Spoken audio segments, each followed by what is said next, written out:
I am writing this under an appreciable mental strain, since by tonight I shall be no more.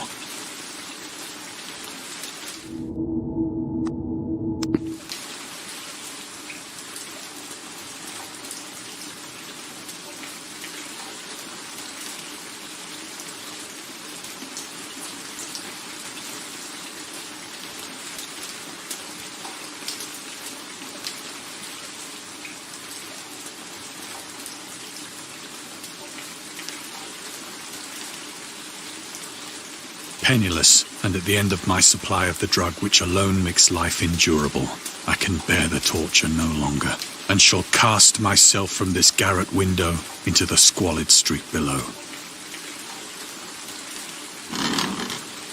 Do not think from my slavery to morphine that I am a weakling or a degenerate.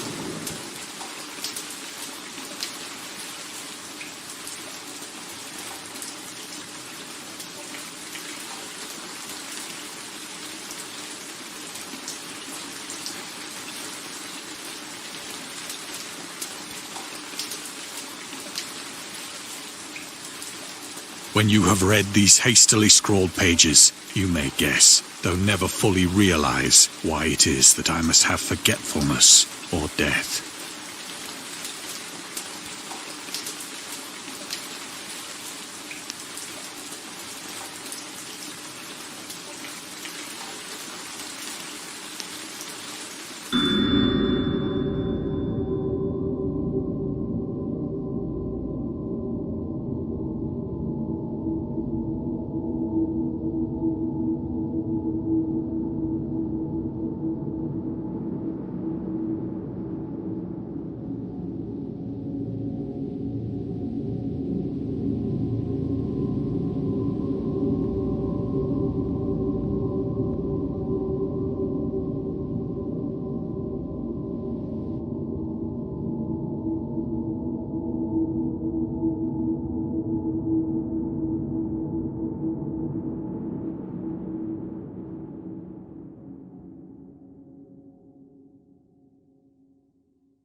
It was in one of the most open and least frequented parts of the broad Pacific that the packet of which I was supercargo fell a victim to the German sea raider.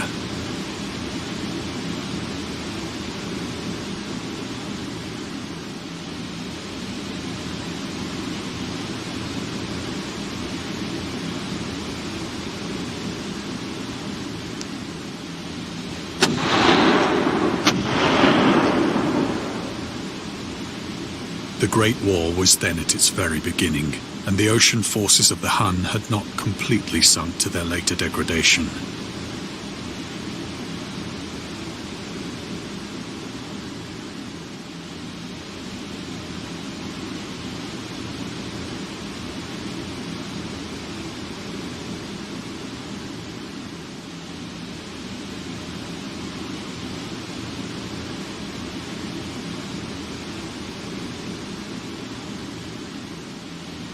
So that our vessel was made a legitimate prize, whilst we of her crew were treated with all the fairness and consideration due us as naval prisoners.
So liberal, indeed, was the discipline of our captors, that 5 days after we were taken, I managed to escape alone, in a small boat, with water and provisions for a good length of time.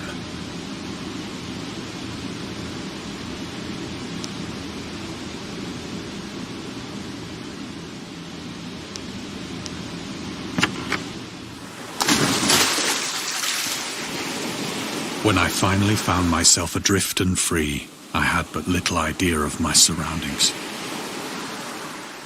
Never a competent navigator, I could only guess vaguely by the sun and stars that I was somewhat south of the equator.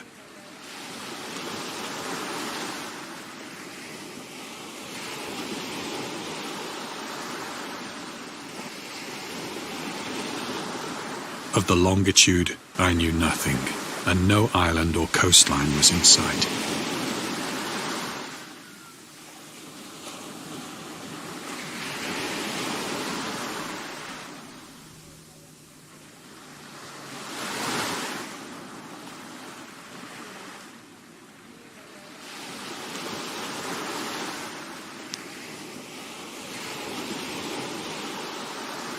The weather kept fair, and for uncounted days I drifted aimlessly beneath the scorching sun, waiting either for some passing ship or to be cast on the shores of some habitable land.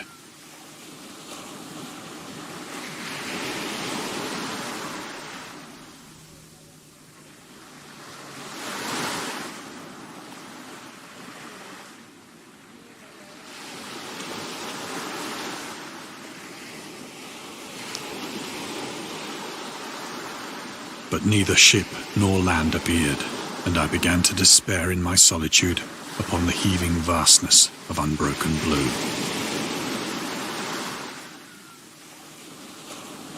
The change happened whilst I slept. Its details I shall never know, for my slumber, though troubled and dream-infested, was continuous.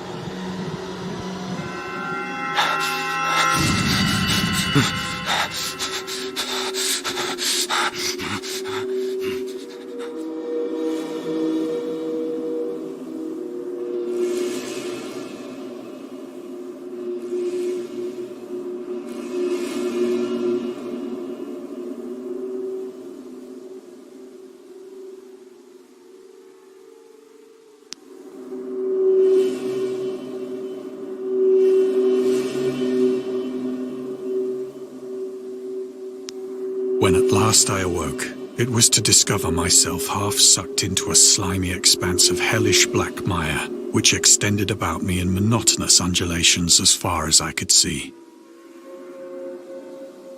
and in which my boat lay grounded some distance away.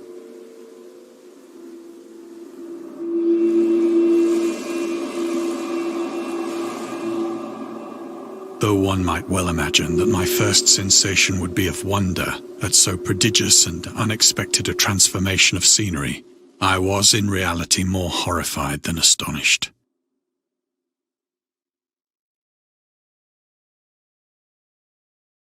For there was in the air, and in the rotting soil, a sinister quality which chilled me to the very core.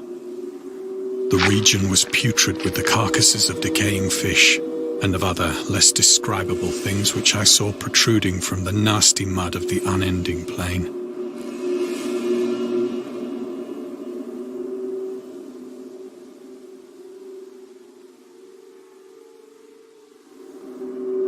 Perhaps I should not hope to convey in mere words the unutterable hideousness that can dwell in absolute silence and barren immensity.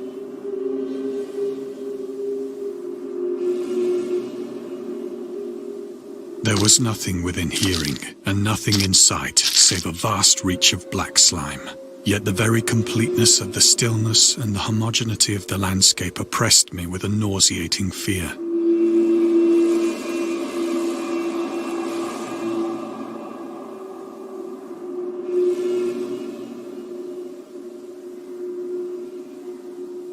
The sun was blazing down from a sky which seemed to me almost black in its cloudless cruelty, as though reflecting the inky marsh beneath my feet.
As I crawled into the stranded boat, I realized that only one theory could explain my position. Through some unprecedented volcanic upheaval, a portion of the ocean floor must have been thrown to the surface, exposing regions for which innumerable millions of years had lain hidden under unfathomable watery depths.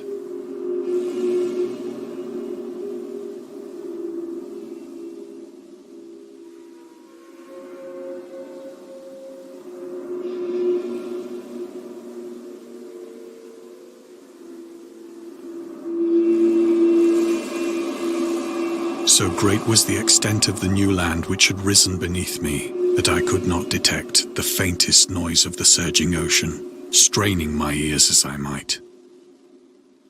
Nor were there any seafowl to prey upon the dead things.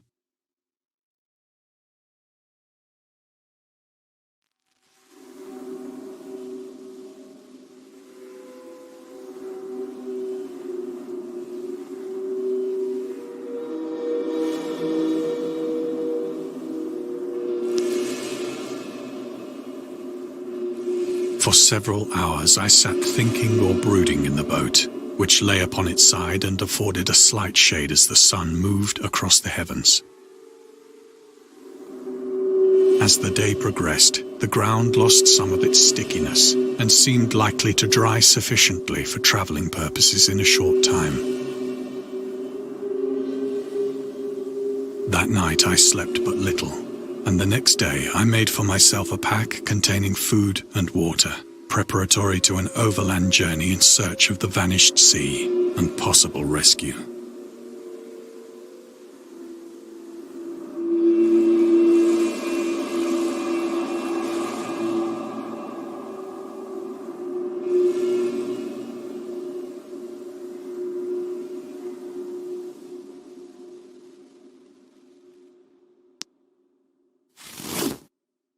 On the third morning, I found the soil dry enough to walk upon with ease.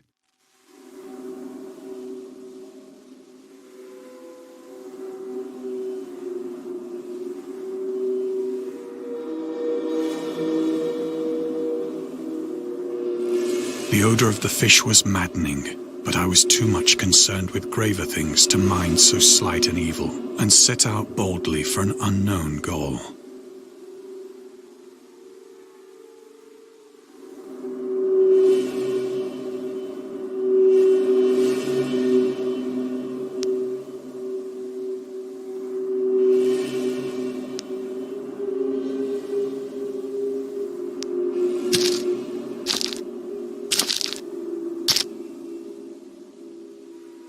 All day I forged steadily westward, guided by a faraway hummock which rose higher than any other elevation on the rolling desert.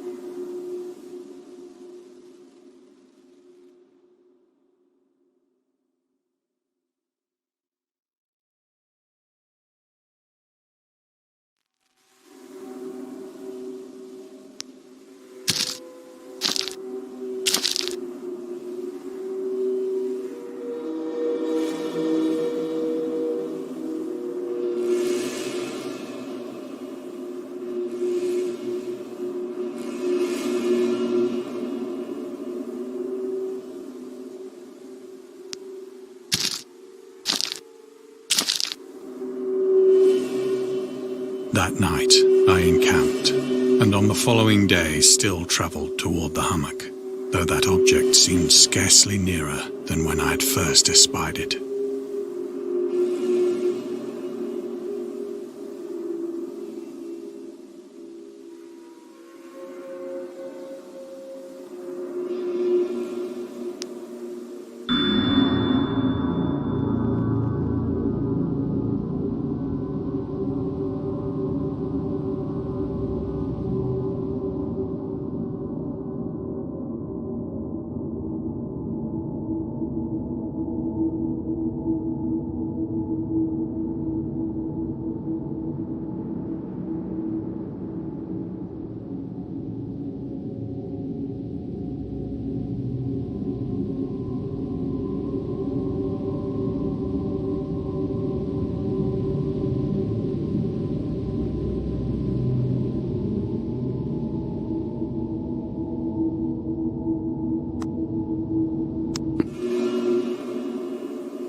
fourth evening, I attained the base of the mound, which turned out to be much higher than it had appeared from a distance.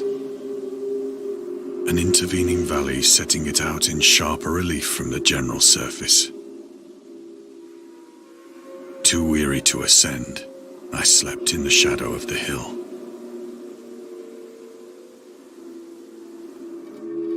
I know not why my dreams were so wild that night, but ere the waning and fantastically gibbous moon had risen far above the eastern plain, I was awake in a cold perspiration, determined to sleep no more. Such visions as I had experienced were too much for me to endure again, and in the glow of the moon I saw how unwise I had been to travel by day.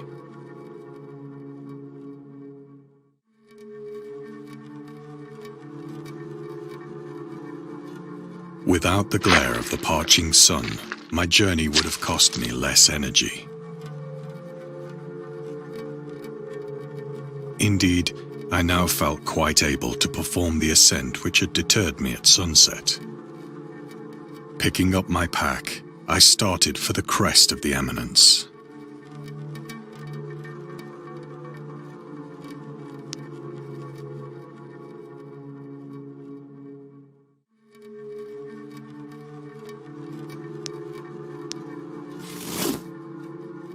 I have said that the unbroken monotony of the rolling plain was a source of vague horror to me.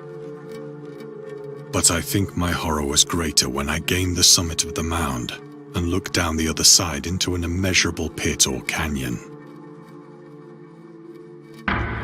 whose black recesses the moon had not yet soared high enough to illumine.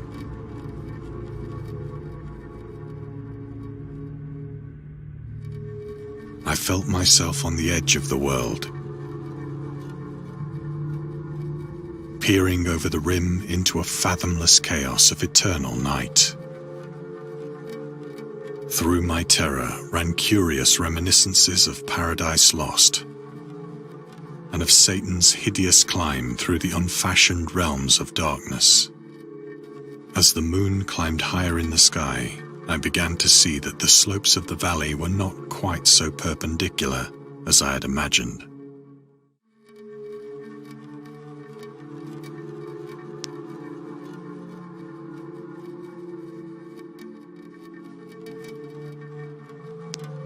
Ledges and outcroppings of rock afforded fairly easy footholds for a descent,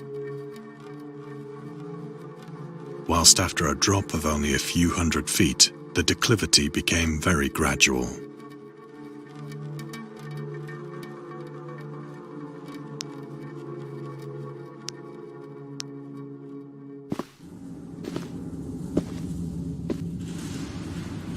Urged on by an impulse which I cannot definitely analyze, I scrambled with difficulty down the rocks and stood on the gentler slope beneath, gazing into the Stygian deeps, where no light had yet penetrated. All at once, my attention was captured by a vast and singular object on the opposite slope, which rose steeply about 100 yards ahead of me. An object that gleamed whitely in the newly bestowed rays of the ascending moon.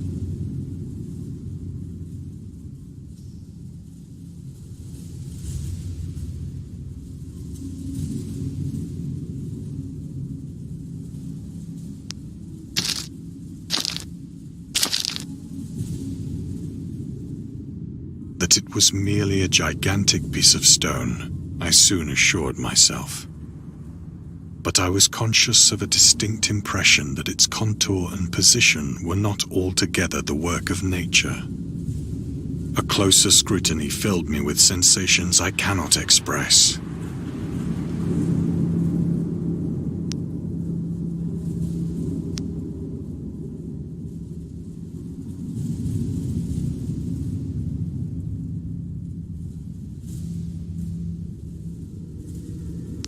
For despite its enormous magnitude, and its position in an abyss which had yawned at the bottom of the sea since the world was young, I perceived beyond a doubt that the strange object was a well-shaped monolith, whose massive bulk had known the workmanship and perhaps the worship of living and thinking creatures.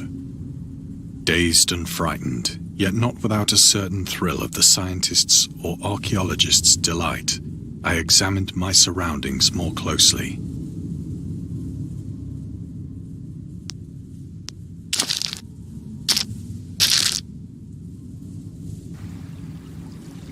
The moon, now near the zenith, shone weirdly and vividly above the towering steeps that hemmed in the chasm.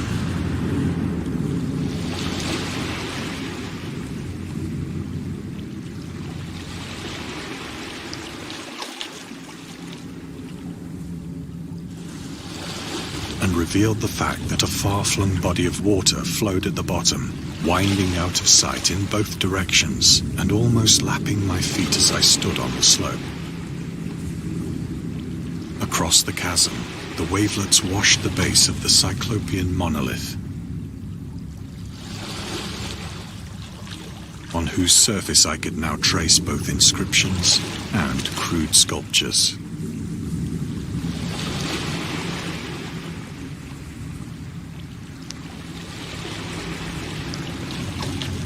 The writing was in a system of hieroglyphics unknown to me and unlike anything I'd ever seen in books.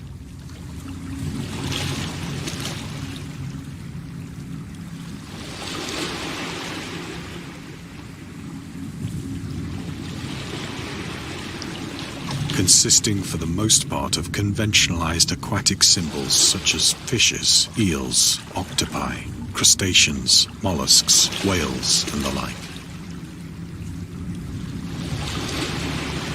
Several characters obviously represented marine things which are unknown to the modern world.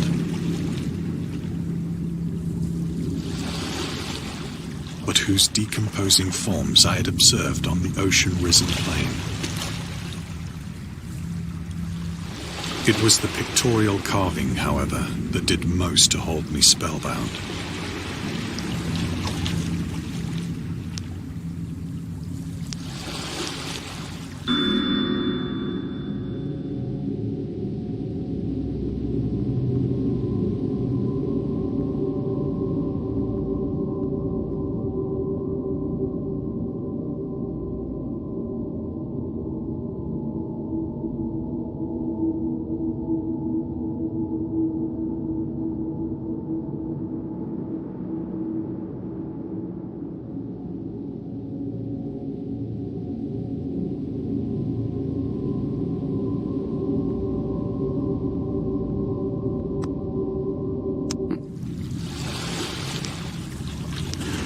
Plainly visible across the intervening water on account of their enormous size were an array of bas-reliefs whose subjects would have excited the envy of a Doré.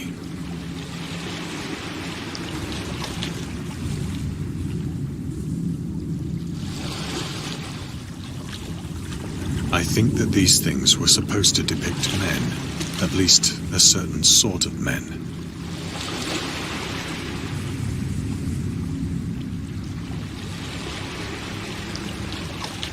Though the creatures were shown disporting like fishes in the waters of some marine grotto, or paying homage at some monolithic shrine which appeared to be under the waves as well. Of their faces and forms I dare not speak in detail.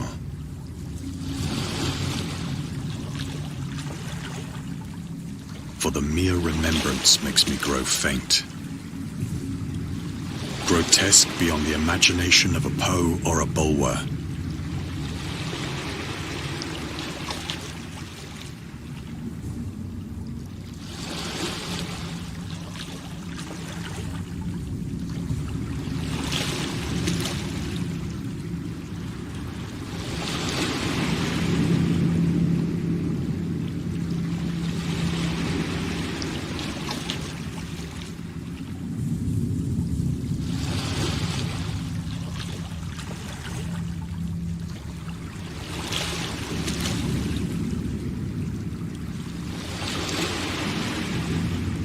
They were damnably human in general outline, despite webbed hands and feet, shockingly wide and flabby lips. Glassy, bulging eyes, and other features less pleasant to recall. Curiously enough, they seem to have been chiseled badly out of proportion with their scenic background. For one of the creatures was shown in the act of killing a whale, represented as but little larger than himself.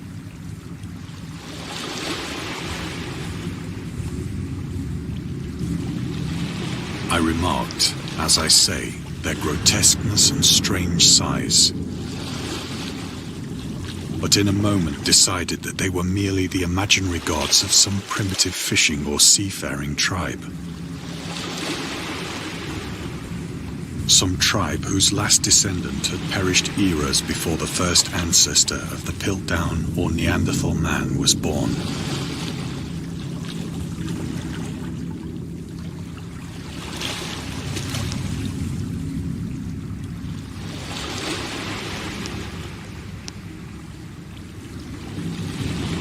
Awestruck at this unexpected glimpse into a past beyond the conception of the most daring anthropologist, I stood musing whilst the moon cast queer reflections on the silent channel before me.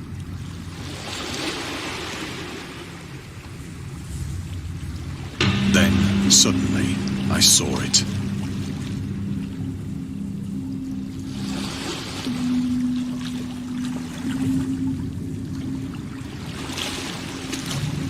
With only a slight churning to mark its rise to the surface, the thing slid into view above the dark waters.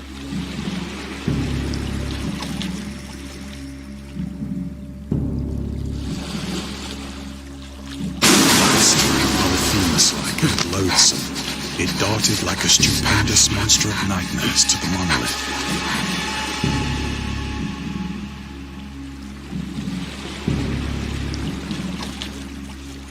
About which it flung its gigantic scaly arms, while it bowed its hideous head and gave vent to certain measured sounds.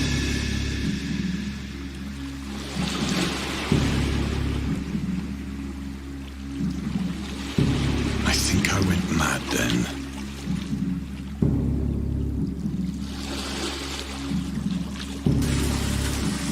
Of my frantic ascent of the slope and cliff, and of my delirious journey back to the stranded boat, I remember little.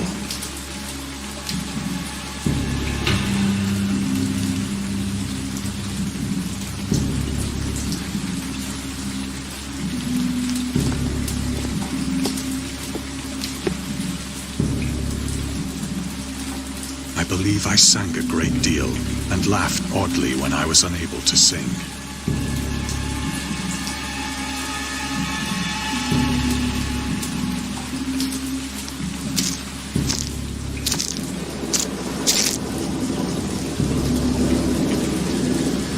Indistinct recollections of a great storm sometime after I reached the boat.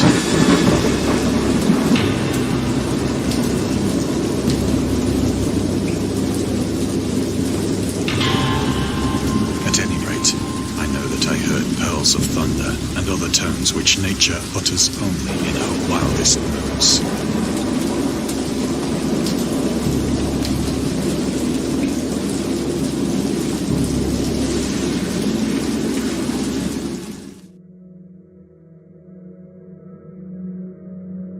When I came out of the shadows, I was in a San Francisco hospital.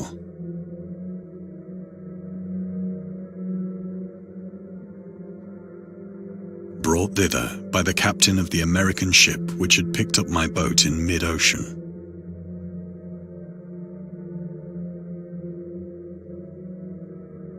In my delirium, I had said much, but found that my words had been given scant attention.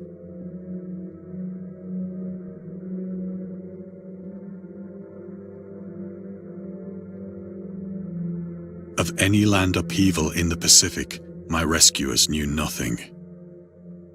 Nor did I deem it necessary to insist upon a thing which I knew they could not believe.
Once I sought out a celebrated ethnologist and amused him with peculiar questions regarding the ancient Philistine legend of Dagon, the fish god.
But soon perceiving that he was hopelessly conventional, I did not press my inquiries.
It is at night, especially when the moon is gibbous and waning, that I see the thing. I tried morphine, but the drug has given only transient surcease and has drawn me into its clutches as a hopeless slave. So now I am to end it all, having written a full account for the information or the contemptuous amusement of my fellow men.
Often, I ask myself if it could not all have been a pure phantasm. A mere freak of fever as I lay sun-stricken and raving in the open boat after my escape from the German man-of-war.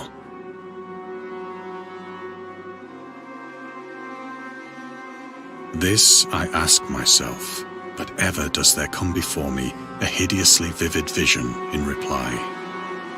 I cannot think of the deep sea without shuddering at the nameless things that may at this very moment be crawling and floundering on its slimy bed, worshipping their ancient stone idols and carving their own detestable likenesses on submarine obelisks of water-soaked granite.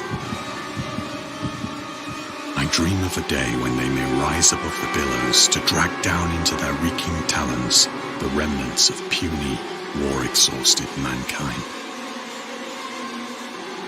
Of a day when the land shall sink and the dark ocean shall ascend amidst universal pandemonium.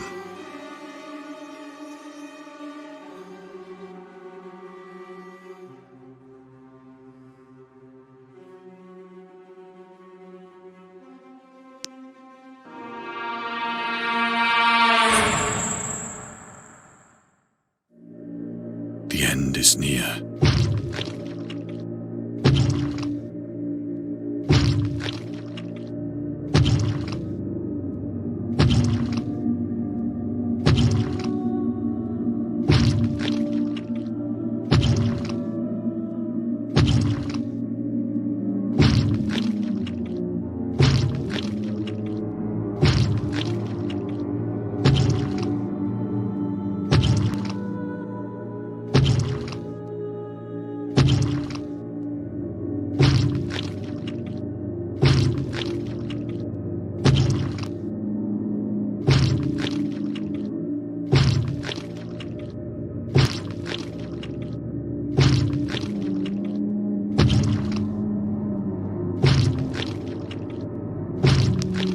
It shall not find me.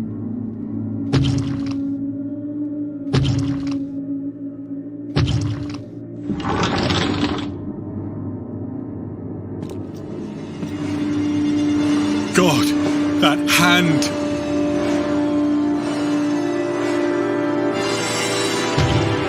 The window! The window!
Seja membro do canal e receba recompensas de acordo com seu apoio. Seu nome nos vídeos, produtos digitais, produtos físicos, participe de sorteios. Clique no Seja Membro e seja mais um aventureiro ou aventureira da D1 RPG.